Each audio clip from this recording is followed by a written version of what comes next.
Hi dears, welcome to my channel Rose Meenu. നമ്മൾ മുന്നേ ഉള്ള വീഡിയോസിലൊക്കെ ഡ്രോയിങ് മാത്രമല്ലേ ഉൾപ്പെടുത്തിയിട്ടുള്ളൂ. ഇതിൽ 2 പ്രോഡക്റ്റിൻ്റെ അൺബോക്സിങ് കൂടി ആഡ് ചെയ്യുന്നുണ്ട്. അതിനുവേണ്ടി ആദ്യം തന്നെ എടുത്തിരിക്കുന്നത് ഒഹോഹോൻ്റെ അക്രിലിക് പെയിൻ്റാണ്. നമ്മൾ ഈ ASMR ഒക്കെ കാണുന്ന കണക്ക് സൗണ്ട് ഉണ്ടാക്കി നോക്കിയാണ് കേട്ടോ. ഇത് കയ്യിലെടുത്ത സമയത്തിന് അത്യാവശ്യം നല്ല വെയിറ്റ് ഉണ്ടായിരുന്നേ. വോയിസ് ഓവർ എടുക്കുന്ന സമയത്താണ് ഞാൻ ശ്രദ്ധിക്കുന്നത്. ആ കയ്യിലിരിക്കുന്ന കത്രിക കാണാൻ അത്യാവശ്യം രസമില്ലേ.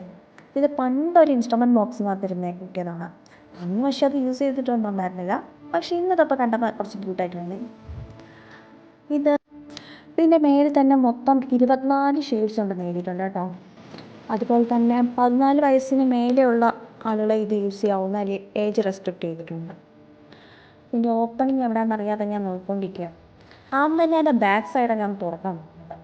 എനിക്ക് ഓപ്പണിങ് കാണണമല്ലോ. പിന്നെ അത് മനസ്സിലായി അത് അതിൻ്റെ ബാക്ക് സൈഡാണ്, അവിടെ അല്ല മനസ്സിലായി. അതിൻ്റെ ഫ്രണ്ട് സൈഡ് കണ്ടുപിടിച്ച ശേഷം എവിടെയാണോ തുറന്നത് അത് അതേപോലെ തന്നെ അടച്ചു വയ്ക്കാൻ കേട്ടത്. ഇത് ആക്ച്വലി എനിക്ക് വളരെ സ്പെഷ്യലായിട്ടുള്ള ഒരാൾ എനിക്ക് ഗിഫ്റ്റ് ചെയ്തതാണ് കേട്ടോ ഈ കളർ സെറ്റ്. അതൊന്ന് മെൻഷൻ ചെയ്യണമെന്ന് തോന്നി, കാരണം അത് കാണുമ്പോൾ ഒരു സന്തോഷമാകുമല്ലോ. അങ്ങനെ കുറച്ച് സമയം തപ്പിത്തറഞ്ഞെങ്കിലും അവസാനം അത് ഓപ്പൺ ചെയ്ത് കയ്യിലെടുത്തപ്പോൾ അത്യാവശ്യം നല്ല ഭംഗിയുണ്ടല്ലേ കാണാൻ. അല്ലെങ്കിൽ ഇങ്ങനെ പാക്കേജിങ് ഇങ്ങനെ പുതുതായിട്ട് കാണാൻ നല്ല രസം തോന്നുന്നില്ലേ. ഞാൻ തന്നെ അതിൻ്റെ ബ്രഷാണ് കേട്ടോ കയ്യിലെടുക്കുന്നത്. അതിൽ പറഞ്ഞ പോലെ തന്നെ 24 ഷെയ്ഡ്സ് അതിലുണ്ട്. ഓരോ ട്യൂബിലും 12 ml വീതമാണ് വരുന്നത്.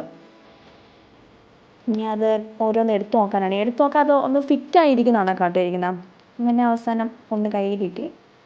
അത് ഓപ്പൺ ചെയ്ത് നോക്കുന്ന സമയത്ത് ഇത് മെറ്റാലിക് ട്യൂബാണേ, പ്ലാസ്റ്റിക് ട്യൂബല്ല. നമ്മൾ ക്യാമലിൻ്റെയൊക്കെ കളർ സെറ്റ് ആവുന്ന സമയത്ത് അതിൽ പ്ലാസ്റ്റിക് ട്യൂബാണ്.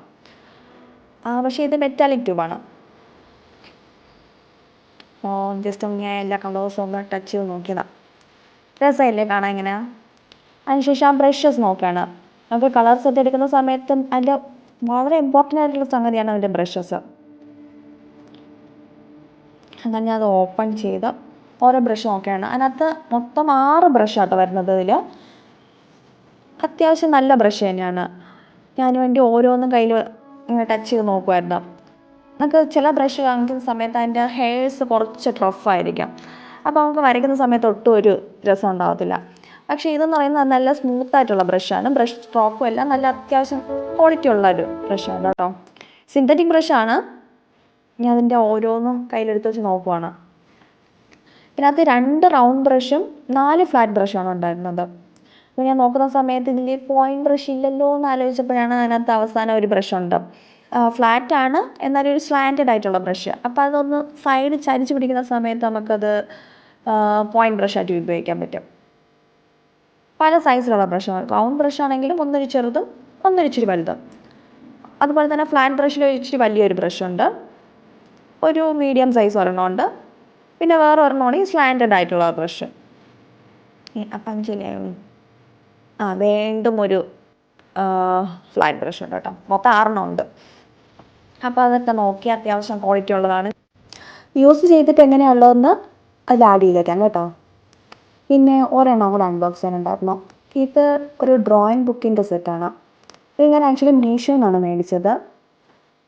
ബുക്ക് ഓൾറെഡി മേടിക്കാമെന്ന് വിചാരിച്ചിട്ടുണ്ടായിരുന്നു. അപ്പോൾ ഇതിനകത്ത് 2 ഡ്രോയിങ് ബുക്കിൻ്റെ ഒരു സെറ്റ് കണ്ടിട്ടുണ്ടായിരുന്നു ഓഫറിൽ, കോംബോ ഓഫറായിട്ട്.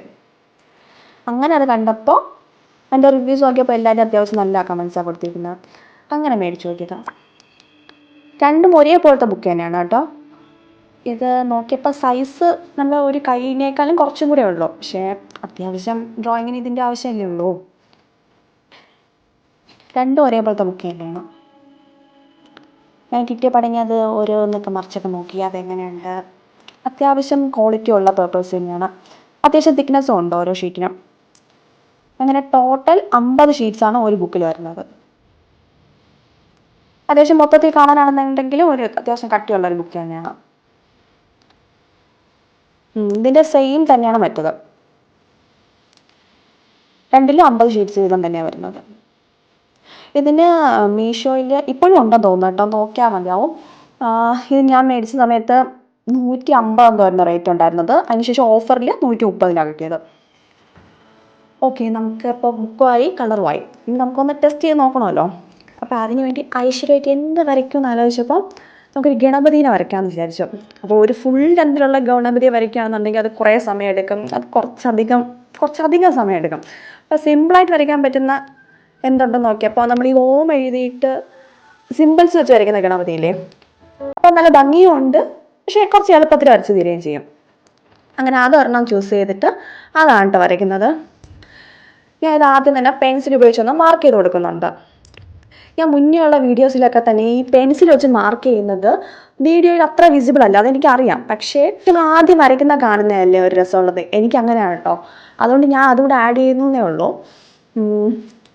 ഓൾറെഡി വരച്ച് കഴിഞ്ഞത് പിന്നെ ഡാർക്കൺ ചെയ്യുന്നതും കളർ ചെയ്യുന്നതും ഒക്കെ അത് കുറച്ചും കൂടെ ഈസിയർ സൈഡായിട്ട് എനിക്ക് തോന്നിയിട്ടുണ്ട്. അപ്പോൾ ആദ്യം വരയ്ക്കുന്നത് പ്രസൻറ്റ് ചെയ്യുന്നതാണ് വളരെ നല്ലതെന്നുള്ളത് വെച്ചിട്ടാണ് ഞാൻ അത് കാണിക്കുന്നത്. പക്ഷേ വീഡിയോയിൽ പലപ്പോഴും അതത്ര കുറച്ച് വിസിബിൾ ആവുന്നില്ല എന്ന് എനിക്ക് തോന്നിയിട്ടുണ്ട്. അതുകൊണ്ടാണ് ഞാനിപ്പോൾ സ്കെച്ച് വെച്ചൊന്ന് ഡാർക്കൺ ചെയ്ത് കൊടുക്കുന്നുണ്ട്. സ്കെച്ച് വെച്ച് ഡാർക്കൺ ചെയ്തതിൻ്റെ അബദ്ധം ഞാൻ പിന്നെ പറയാം. ഇത് ആക്ച്വലി വേണമെങ്കിൽ പേന വെച്ച് ഡാർക്കൺ ചെയ്താൽ മതിയായിരുന്നു. കാരണം ഇത് പിന്നെ ഉപയോഗിക്കുന്ന വാട്ടർ ബേസ്ഡ് ആയിട്ടുള്ള കളേഴ്സാണ്.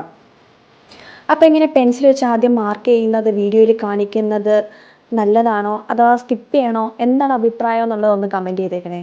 അതുപോലെ വേറെ എന്തെങ്കിലും സജഷൻസ് ഉണ്ടെങ്കിൽ അതും കൂടെ ഒന്ന് കമൻറ്റ് ചെയ്യാൻ മറക്കല്ലേ.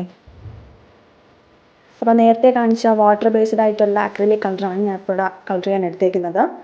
അതിൽ നിന്ന് റെഡിൻ്റെ 2 ഷെയ്ഡ്, ഒരു ഓറഞ്ച്, അതുപോലെ മഞ്ഞയുടെ 2 ഷെയ്ഡ്സ് അതാണ് എടുത്തേക്കുന്നത്. അതെടുത്ത സമയത്ത് കുറച്ച് വാട്ടർ കുറച്ച് കൂടുതലാണെന്ന് തോന്നി. കാരണം ഞാൻ കുറേശ്ശേ കളേഴ്സ് മാത്രമേ എടുത്തിട്ടുണ്ടായിരുന്നുള്ളൂ. ഒന്ന് ടെസ്റ്റ് ചെയ്ത് നോക്കാമല്ലോ എങ്ങനെയാണ് സംഭവം എന്നുള്ളതറിയാൻ.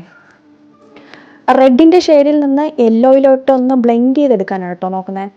അപ്പോൾ അതിന് വേണ്ടിയിട്ട് ആദ്യം റെഡിൻ്റെ ഒരു ഡാർക്കർ ഷെയ്ഡും പിന്നെ റെഡിൻ്റെ ഒരു ലൈറ്റർ ഷെയ്ഡും പിന്നെ ഓറഞ്ച് പിന്നെ യെല്ലോയുടെ ഒരു ഡാർക്കറും ലൈറ്റർ ഷെയ്ഡും അങ്ങനെ ബ്ലെൻഡ് ചെയ്ത് മേലിൽ നിന്ന് താഴെ വരെ വരയ്ക്കാമെന്നാണ് പ്ലാൻ ചെയ്തിരിക്കുന്നത്.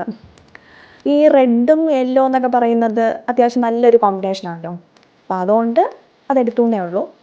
ബാക്ക്ഗ്രൗണ്ടിലെ കളറിന് വേണ്ടി നമുക്ക് ഇഷ്ടപ്പെട്ട ഇതുപോലെ നല്ല കോമ്പിനേഷൻ തോന്നുന്ന ഏത് കളേഴ്സ് വേണമെങ്കിലും ഉപയോഗിക്കാം. വാട്ടറിൽ മിക്സ് ചെയ്യുന്ന സമയത്ത് കുറച്ച് സമയം എടുത്തതെന്ന് വെച്ചാൽ ബ്രഷ് വെച്ച് നമുക്ക് 5-6 സ്ട്രോക്സ് അങ്ങോട്ടും ഇങ്ങോട്ടും കൊടുത്താൽ മാത്രമാണ് കേട്ടോ എനിക്ക് ഡൈല്യൂട്ട് ചെയ്ത് കിട്ടിയത്. അപ്പോൾ ഞാൻ ആദ്യം കുറച്ച് കളേഴ്സ് എടുത്തിട്ടുണ്ടായിരുന്നു, അപ്പോൾ അതുപോലെ അങ്ങനെ വീണ്ടും കുറേ കൂടെ കളർ ആഡ് ചെയ്ത ഇത് വാട്ടർ ബേസ്ഡ് അക്രിലിക് കളറാണെന്ന് ഞാൻ പറഞ്ഞല്ലോ. അപ്പോൾ അതുകൊണ്ട് തന്നെ ഞാനിത് വരച്ച സമയത്ത് താഴെ ഡാർക്കൺ ചെയ്യാൻ പറ്റിയ സ്കെച്ച് യൂസ് ചെയ്തില്ലേ, അതിപ്പോഴാണ് മനസ്സിലായത്.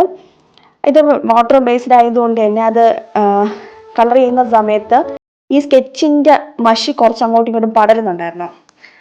അപ്പം മേലോട്ടുള്ളത് റെഡ് കളർ ആയതുകൊണ്ട് വലിയ പ്രശ്നം വരുന്നില്ല. പക്ഷെ താഴോട്ട് വരുന്നതോറും യെല്ലോ ആണ് വരുന്നത്. യെല്ലോ കുറച്ച് ലൈറ്റർ ഷെയ്ഡല്ലേ വരണം. അപ്പോൾ അത് കുറച്ചുകൂടെ തെളിഞ്ഞ് കാണുന്ന എനിക്ക് തോന്നി. അപ്പോൾ അതുകൊണ്ട് ഒറ്റ സ്ട്രോക്കിൽ പോകാൻ പറ്റുന്നില്ല. അതുകൊണ്ടാണ് ഞാൻ ആ വരച്ചിരിക്കുന്നതിൻ്റെ ഇടയ്ക്കൂടെയൊക്കെ കുറച്ചൊന്ന് വരച്ചു കൊടുക്കുന്നത്. കാരണം ആ ബ്ലാക്ക് കളർ അതിൽ ബ്ലെൻഡ് ആവാതിരിക്കാനേ. പിന്നെ അതെങ്ങനെയെങ്കിലും ഒരു അഡ്ജസ്റ്റ്മെൻറ്റിൽ അങ്ങ് അവിടെയൊക്കെ ഷെയ്ഡ് കൊടുത്ത് എടുക്കുന്നതാണ്. അങ്ങനെ ഒരുവിധം ബാക്കി യെല്ലോയും കൂടെ, എന്നാലും കുറച്ചൊക്കെ മഷി പടരുന്നുണ്ടായിരുന്നു, ബാക്കി യെല്ലോയും കൂടെ അതിൻ്റെ എല്ലായിടത്തും കൊടുത്തെടുത്തിട്ടുണ്ടായിരുന്നു. എന്തായാലും അതിൻ്റെ മേലേക്ക് നമ്മൾ ബ്ലാക്ക് കളർ വെച്ചൊന്ന് ഷെയ്ഡ് കൊടുത്തെടുക്കും. എന്നാലും ആ റെഡും യെല്ലോ ഒക്കെ കൊടുക്കുന്ന പോർഷനിലും കൂടെ ബ്ലാക്ക് കളർ മിക്സ് ആവുകയാണെങ്കിൽ അതിനൊരു ഭംഗി ഉണ്ടാവില്ലേ. അപ്പം അതുകൊണ്ട് എന്തായാലും സ്കെച്ച് വെച്ച് ഡാർക്കൺ ചെയ്യാൻ നിൽക്കണ്ട, ചെയ്യുന്നതെങ്കിൽ പേന ഉപയോഗിച്ചാൽ മതി. കാരണം ഈ കളർ കൊടുത്തെടുക്കുമ്പോൾ ഈ വരച്ചിരിക്കുന്നത് വല്ലാണ്ടങ്ങ് ഡള്ളായി പോയി നമുക്ക് വരയ്ക്കാൻ കാണാൻ പറ്റിയില്ലെങ്കിലോ എന്ന് വിചാരിച്ചിട്ട് ഞാൻ കുറച്ചുകൂടെ സ്കെച്ച് യൂസ് ചെയ്തത്. മാത്രമല്ല വീഡിയോയിലാകുമ്പോഴത്തേക്ക് സ്കെച്ച് ഉപയോഗിച്ചാൽ മാത്രമേ പെട്ടെന്ന് നല്ലോണം കാണാൻ പറ്റുള്ളൂ. അങ്ങനെ സ്കെച്ച് ഉപയോഗിച്ചാൽ ഇനി അതിൻ്റെ മേലെ കൂടെ ബ്ലാക്ക് അക്രിലിക് കളർ യൂസ് ചെയ്തിട്ട് ഫുള്ളൊന്ന് ഷെയ്ഡ് കൊടുത്തെടുക്കുകയാണ്. ഞാൻ നേരത്തെ പറഞ്ഞില്ലായിരുന്നു ഒരു സ്ലാൻഡഡ് ഫ്ലാറ്റ് ബ്രഷ് ഉണ്ടെന്ന്. ആ ബ്രഷ് ഉപയോഗിച്ചിട്ടാണ് കേട്ടോ ഈ സൈഡൊക്കെ കൊടുക്കുന്നത്. അത്യാവശ്യം നമുക്കൊരു പോയിന്റ് ബ്രഷിന് പകരമായിട്ട് യൂസ് ചെയ്യാൻ പറ്റും. അത് ചരിച്ച് പിടിച്ച് കഴിഞ്ഞാൽ കുറച്ചൊരു പോയിന്റ് ബ്രഷ് ആണെന്ന് പറഞ്ഞില്ലേ, ആ സംഭവമായിട്ടാണ് ആ ബ്രഷ് ഇട്ടാണ് ഞാൻ ഇപ്പോൾ കൊടുക്കുന്നത്. പിന്നെ കളറിനെ കുറിച്ച് പറയുവാണെങ്കിൽ ഇത് വാട്ടറുമായിട്ട് മിക്സ് ചെയ്തെടുക്കാൻ ഇച്ചിരി സമയം എടുക്കുന്നുണ്ട് കേട്ടോ. അതുപോലെ തന്നെ വരയ്ക്കുന്ന സമയത്ത് നമുക്ക് ആവശ്യത്തിനനുസരിച്ച് കുറേശ്ശേ കളർ എടുത്താൽ മതിയാവും, ഒരുമിച്ചെടുത്ത് വയ്ക്കണ്ട. കാരണം എന്താ വെച്ചാൽ ഇത് കുറച്ച് സമയം കഴിയുമ്പോൾ ഇത് കട്ടി പിടിച്ചിട്ട് ഒരു പ്ലാസ്റ്റിക് എഫക്റ്റ് ആവുന്നുണ്ട്. പിന്നെ നമുക്കത് വാട്ടറുമായിട്ട് ഡൈല്യൂട്ട് ചെയ്ത് യൂസ് ചെയ്യാൻ പറ്റത്തില്ല. അപ്പോൾ ഒരു തവണ എടുത്തു കഴിഞ്ഞാൽ പിന്നെ അത് ബാക്കി യൂസ് ചെയ്യാൻ പറ്റത്തില്ല. അപ്പോൾ അതുകൊണ്ട് കുറേശ്ശേ എടുക്കുന്നതായിരിക്കും നല്ലത്. ആ കണ്ണിൻ്റെ പോർഷനൊക്കെ അത്യാവശ്യം ഷാർപ്പായിട്ട് തന്നെ വരയ്ക്കാൻ പറ്റും. പോയിന്റ് ബ്രഷിനും ഇക്വലൻ്റ് ആയിട്ടുള്ളത് തന്നെയാണ്. പിന്നെ ബ്രഷിൻ്റെ കാര്യം എടുത്ത് പറയാം, ബ്രഷൊക്കെ നല്ല സ്മൂത്താണ്, നല്ല നല്ല സ്മൂത്തായിട്ട് സ്ട്രോക്ക് ചെയ്യാൻ പറ്റും. പിന്നെ കളറിൽ മിക്സ് ചെയ്ത വാട്ടറിൻ്റെ ക്വാണ്ടിറ്റി ഒന്ന് കുറച്ചൊന്ന് നേരത്തെ റഫായിട്ടൊന്ന് വരച്ച് നോക്കിയിട്ട് എടുക്കുന്നതായിരിക്കും നല്ലത്. ഞാനത് ഡയറക്റ്റ് ഇതിൽ തന്നെയാണ് കൊടുത്തത്. അപ്പോൾ ആദ്യം എടുത്തപ്പോൾ കുറച്ചൊരു വെള്ളം കുറച്ച് കൂടുതലാണെന്ന് എനിക്ക് തോന്നി. അങ്ങനെ ഞാൻ പിന്നെ വീണ്ടും കുറച്ചുകൂടെ കളർ ആഡ് ചെയ്തിട്ടാണ് എടുത്തത്. നിങ്ങൾക്ക് ഈ വീഡിയോ ഇഷ്ടപ്പെടുകയാണെന്നുണ്ടെങ്കിൽ ഒന്ന് ലൈക്ക് ചെയ്യാനും ഫ്രണ്ട്സിനും ഫാമിലിക്കൊക്കെ ഒന്ന് ഷെയർ ചെയ്യാനും സബ്സ്ക്രൈബ് ചെയ്യാതെയാണ് കാണുന്നതെന്നുണ്ടെങ്കിൽ ഒന്ന് സബ്സ്ക്രൈബ് ചെയ്ത് സപ്പോർട്ട് ചെയ്യാനും മറക്കരുത്. ഇതാണ് ഇതിൻ്റെ ഒരു ഫൈനൽ ലുക്ക്. സജഷൻസ് എന്തെങ്കിലും ഉണ്ടെങ്കിൽ അതൊന്ന് കമൻറ്റ് ചെയ്തേക്കാം.